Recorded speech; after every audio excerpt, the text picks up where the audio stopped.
ഇന്ന് നമുക്ക് എഗ് ബിരിയാണി ഉണ്ടാക്കി നോക്കിയാലോ. കഴിഞ്ഞ എൻ്റെ ചിക്കൻ കറിയുടെ വീഡിയോയിൽ ആരോ കമൻറ്റ് ഇട്ടിരുന്നു, ബിരിയാണി ഉണ്ടാക്കാൻ അറിയോ അതോ കഴിക്കാനാണോ ഇഷ്ടം.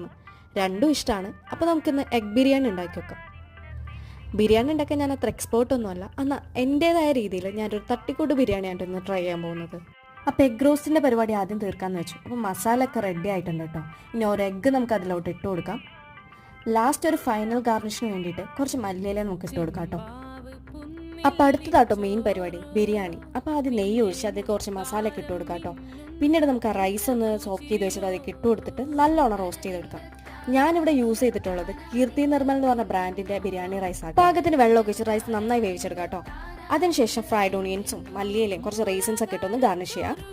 ഞാൻ ഇവിടെ സാധനം മിസ്സാക്കിയിട്ടുണ്ട്, എന്താണെന്ന് അറിയുന്ന ഒരു കമൻറ്റ് ഇടണേ. അപ്പോൾ ദേ ഫൈനലി ബിരിയാണി റെഡി ആയിട്ടുണ്ട്. ലാസ്റ്റ് കുറച്ച് ടോപ്പിംഗ് ആയിട്ട് കുറച്ച് നെയ്യും കൂടി ഒഴിച്ച് കൊടുക്കാം. ദേ ഫൈനലി ബിരിയാണി റെഡി. അപ്പോൾ ഇത്ര സിമ്പിളായിട്ട് ബിരിയാണി ഉണ്ടാക്കാം. അപ്പോൾ എല്ലാവരും ട്രൈ ചെയ്ത് നോക്കിക്കോ.